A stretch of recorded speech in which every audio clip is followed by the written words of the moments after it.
예, 오종혁 구호생입니다. 자, 오늘은 희곡 함세덕의 무의도 기행이라는 좋은 작품을 공부하기로 하겠습니다. 그래서 이 함세덕은 우리 동승으로 참 많이 알려져 있죠. 산허굴이라든가 이러한 작품들이 유명하고요. 아주 희곡을 잘 쓰는 그러한 작가라는 걸 알고 있습니다.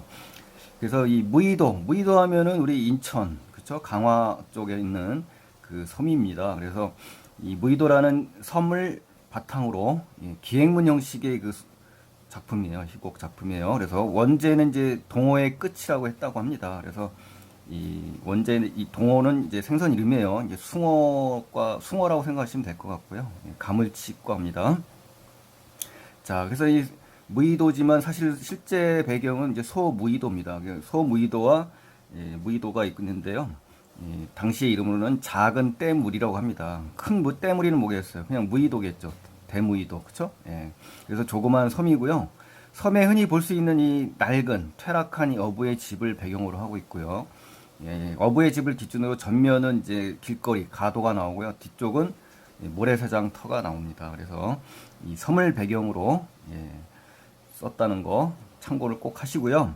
핵심 정리로 가시겠습니다. 그 주제는 천명의 비극적인 삶, 그러니까 주인공이 천명이거든요. 이 비극적인 삶과 식민지 시대의 무의도 사람들의 현실입니다. 그러니까 그 시대적 배경은 1937년대입니다. 그러니까 30년대라고 보시면 되겠고요. 또 가난이 주인공의 운명에 어때요? 직접적인 원인이 된 겁니다. 그러니까 가난이 원수네요, 그렇죠? 그래서 비극적인 결말을 가져와서 죽게 되는 그러한 운명을 타고난 천명의 그 입장과 그 삶의 모습을 잘 관찰하셔야 돼요. 그 성격은 이제 사실적이고 비극적입니다. 낭만적이고 비판적인 그런 성격을 갖고 있고요. 이 갈래는 희곡 중에 장막극입니다. 그래서 1941년도에 발표됐고요. 총 2막으로 되어 있습니다. 자, 그리고 배경은 이제 시간적으로 보시면요, 도민들, 섬 사람들이죠. 가장 기피하는 시간이에요. 황량한 겨울로 접어드는 10월 상순이라고 합니다. 그러니까 이 어부들이 당시에 가장 싫어했던 계절이 바로 10월 상순이라고 하니까 기억하시고요. 그 다음에 이제 날씨가 너무 추워서 고기잡이가 어려워지는 이 어민들이 진짜 겨울이 오기 전에 어때요? 무리하게라도 추로를 하려고 하는 겁니다. 겨울을 날아야 되니까. 그래서 겨울에 굶어 죽을 수 없으니까 더 추워지기 전에 이제 빨리 추로를 할 수밖에 없는 그 시기라는 거죠. 그리고 이 시기를 놓치면 어떻게 돼요? 본격적인 이제 겨울로 접어들기 때문에 서둘러 추월을 해야 하는 어쩔 수 없는 그 배경을 깔아 놓은 겁니다. 그리고 원래 일하던 그 동사 같은 뱃사람들이에요. 성서방이 있었는데 갑자기 그만두는 바람에 배임자, 그 배 주인이죠. 이 공주하기 억지로라도 이 조카 천명을 태우려고 하는 원인 중에 하나가 이 비극으로 이어집니다. 또 극이 전개되는 1, 2장 모두 만조 때를 배경으로 하고 있습니다. 만조. 그렇죠? 그래서 1장의 만조는 천명이 돌아오는 배경이 되긴 하는데요.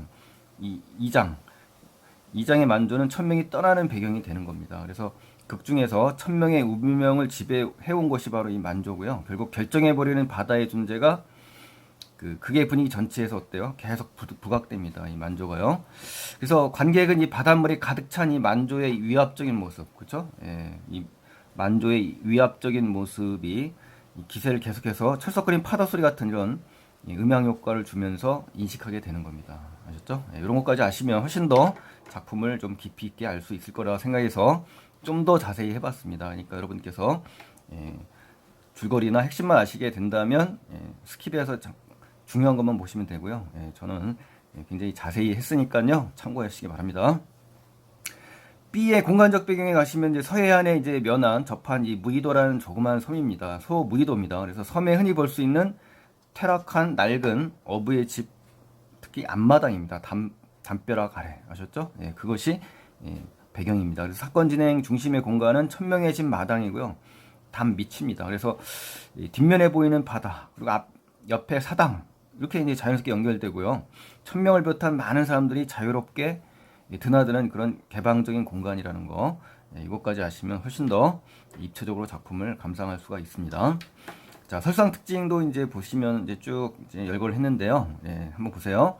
고기잡이 배를 타지 않으려는 이 천명하고 그를 바다로 내보내는 이 가족들 이 외적 갈등을 통해서 어른들의 이 욕망, 17세 소년이거든요. 그러니까 희생당하는 이 소년의 비극을 제시하는 겁니다. 그러니까 이 가족들의 어떤 거센 그 압력, 그쵸? 예, 이거에 이 한 어린 소년이 결국은 바다로 가야만 하는 그런 비참한 그런 시대의 삶을 우리가 읽을 수가 있는 겁니다. 그래서 천명은 배를 타지 않겠다는 강한 의지를 내보입니다. 발악을 하죠, 발악.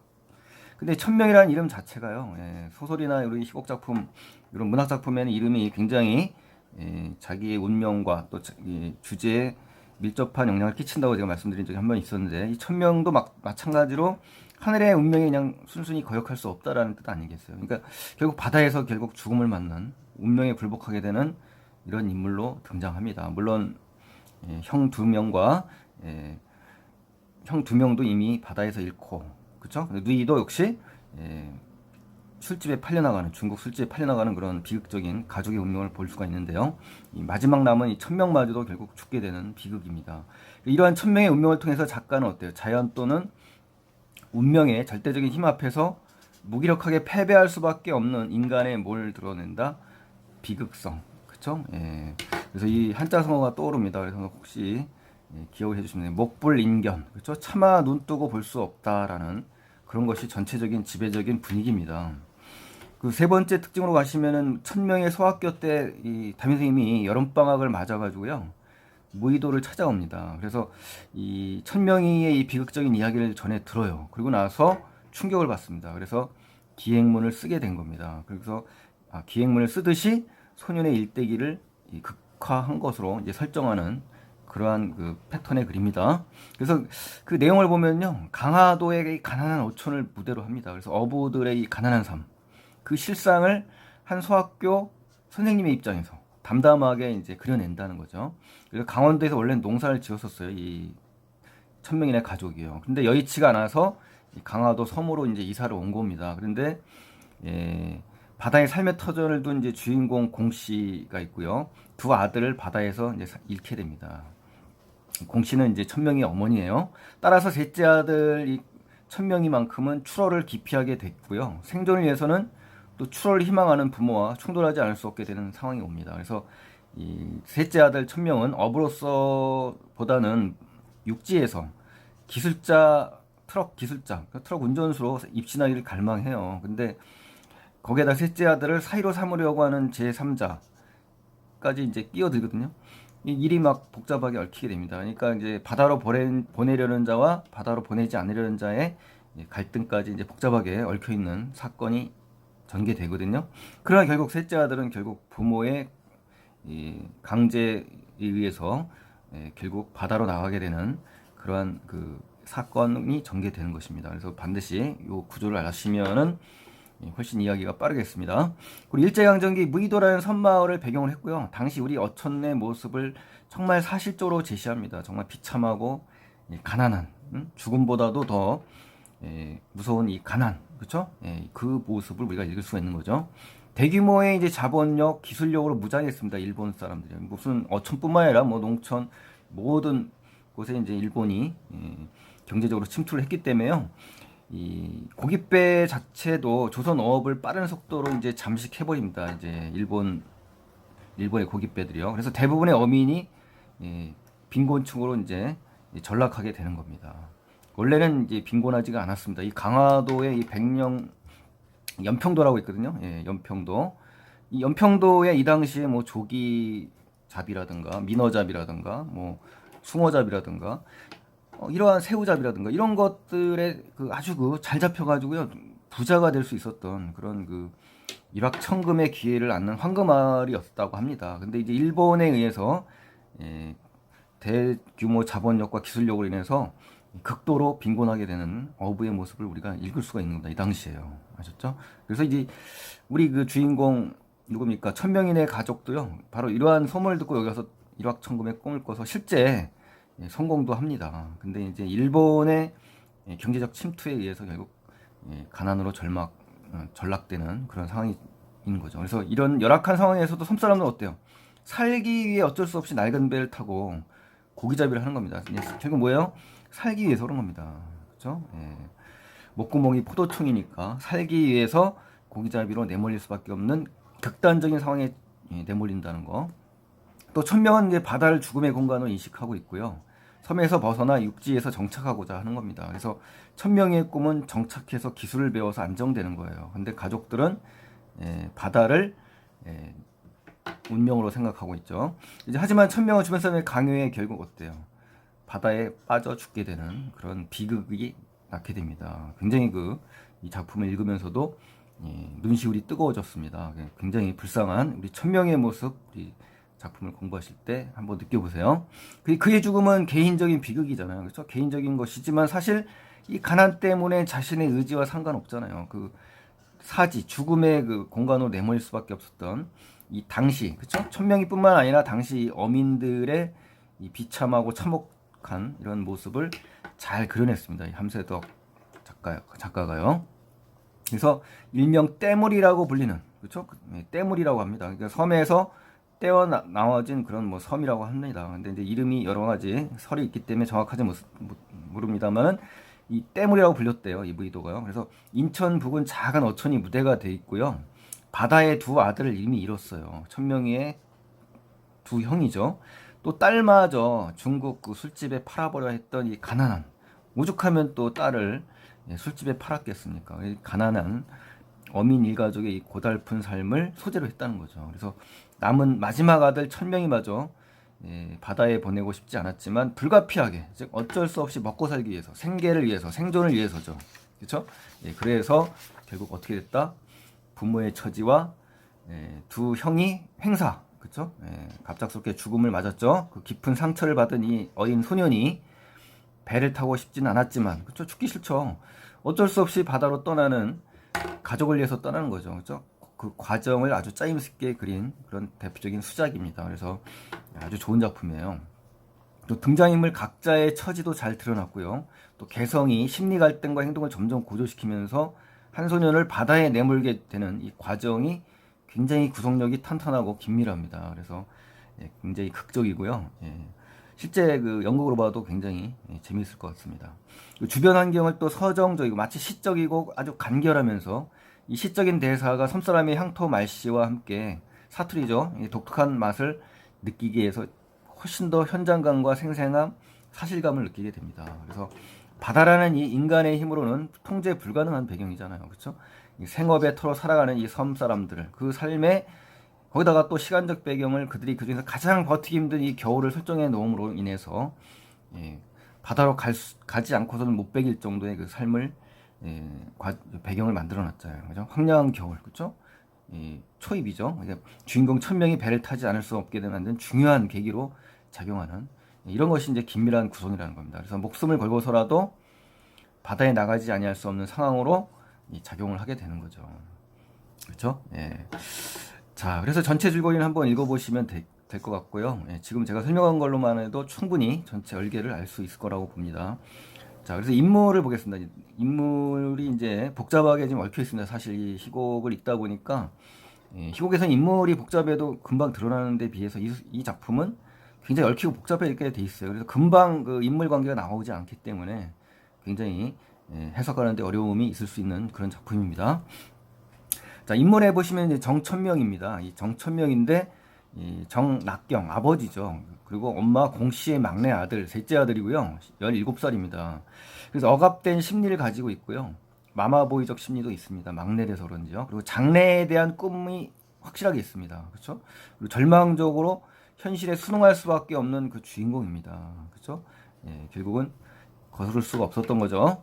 그래서 두 형이 익사한 채 충격을 받았을 거 아니에요. 바다에서. 그렇죠? 그 공포에서 벗어나지 못한 그런 어떻습니까? 굉장히 그 공포에서 벗어날 수가 없죠. 그렇죠? 특히 소년의 절실한 꿈, 기술자 되는 거잖아요. 억압된 심리와 또 폭발적인 저항, 절망적인 수능, 그렇죠? 이런 것이 이제 과장 없이 아주 리얼하게 보여지고 있어가지고요. 우리 독자들에게 훨씬 더 현실감을 맛볼 수 있게 해주는 그러한 역할을 해줍니다. 또 공씨는요, 천명의 어머니고요. 아들에 대한 생각이 정말 각별합니다. 첫째와 둘째 아들을 이미 바다에서 잃었어요. 그런데 딸을 또 중국에 팔려 보냈죠. 그러니까 줏대가 없긴 합니다만 집안에 어려운 처지를 들어가지고 또 천명이를 설득해서 결국 바다에 보내게 되는 그러한 그 인물로 나옵니다. 그래서 생계를 위해서, 그렇죠? 불안에 떨면서도 애지중지 귀한 자식을 억지로 바다로 보내는 이 노부부, 그렇죠? 예, 그래서 낙경과 공씨의 이 심리와 내면 갈등이 극적인 행동으로 잘 제시됩니다. 그래서 두 아들을 또 바다에서 잃었고 또 혼인 날까지 잡은 이 외동딸, 그렇죠? 사실은 이제 결혼 날짜가 잡은 딸이었습니다. 근데 그물 미천으로, 그렇죠? 예, 그물을 사기 위해서 이 미천을 마련하기 위해서 결국 중국 텐진이라는 그 지역의 술집에 팔아 넘깁니다. 그리고 이 정락경은요, 이제 가장이죠. 천명의 아버지입니다. 그래서 고집이 굉장히 세고 완고합니다. 그래서 자연현상을 보고 고기가 많이 잡힐 것을 알 정도로 굉장히 어부 전문가죠. 예, 그래서 아들에게도 강제로 배에 타게 합니다. 이 공씨의 남편이고요. 공주학의 매부입니다. 매형이죠. 자, 원래는 이제 강원도가 고향입니다. 이 사람들이. 그래서 연평도에 가서 조기만 잡으면 뭐 돈 벌긴 물 묻은 손에 모래 줍기라고 하면서 식은 죽 먹기라는 거죠. 소문에 휩쓸려 가지고 이제 온 겁니다. 그래서 땅 팔고 집 팔고 이 소무이도에 정착하게 된 배경입니다. 그런데 땅을 팔아 가지고 왔는데 한때는 이게 잘 나갔어요. 여진족을 물리치고 돌아온 김종서 장군에 비유했답니다. 그래서 기세가 당당했던 거죠. 기세등등해서 마침내 이 하나 남은 아들까지 죽음에 봐도 내몰릴 수밖에 없는 가난한 계층으로 전락하게 되는. 그래서 조기 장군, 뭐 새우 장군 소리까지 들었다고 합니다. 한때는. 그래서 서해를 주름 잡는 어부였었어요. 애초부터 가난한 게 아니라. 그래서 재래식 풍선, 이 그물로는 더 이상 발동기라든가 저인망, 건창망 등 이 당시 신식 그물로 무장한 고깃배들을 당해낼 수 없기 때문에 어때요? 이 빈곤층으로 전락하게 된 겁니다. 아셨죠? 예, 이런 배경까지 알면 훨씬 더 어때요? 깊이 이해할 수 있겠죠. 자, 공주학이라는 사람은요, 공씨의 남동생입니다. 남동생이고요. 천명의 외삼촌입니다. 외삼촌. 참 나쁜 사람이죠. 그래서 천명의 가작을 항상 도와줍니다. 이런 면에서는 긍정적인 인물입니다만은 배 주인입니다. 이 배를 이제 신식 발동기를 사가지고, 발동기보다는 이제 가운데, 그러니까 이제 중간 정도의 그 중선을 사게 됩니다. 그래서 리더십이 굉장히 강해요. 그리고 굉장히 돈을 벌기 위해서 항상 자기 그 매형인 정락경보다는 훨씬 더 어떻습니까? 현실에 순응하는 인물이라고 볼 수 있죠. 그래서 소년을 숙련된 업으로 이제 단련시켜서 오래도록 이용하려고 하는 그런 마음을 갖고 있고요.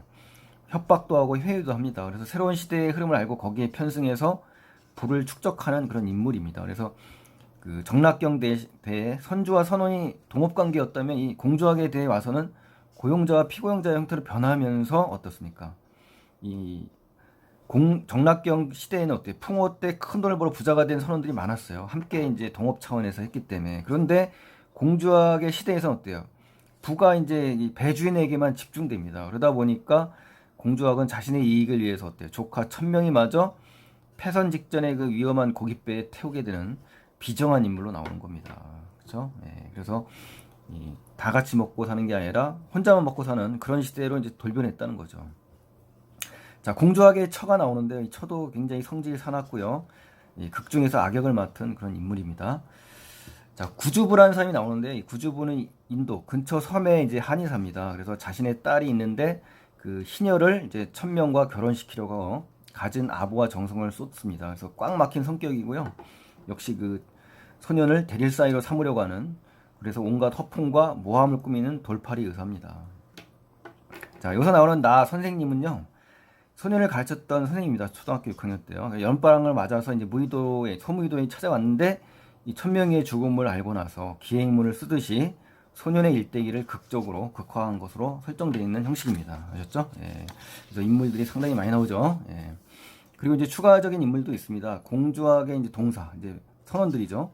성서방도 있고요. 노틀 하라범도 있고 판성인애도 있습니다. 그래서 늙은 어부, 젊은 어부, 뭐 키 큰 어부, 직지사에서 왔다는 어부, 뭐 기타 동네 사람들과 아이들이 이러한 인물들이 쭉 나옵니다. 아셨죠?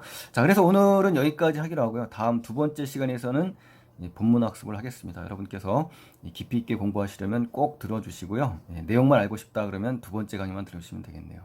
자, 고맙습니다. 그리고 도움이 되셨다면 구독, 좋아요를 눌러주시면 정말 고맙겠습니다. 감사합니다.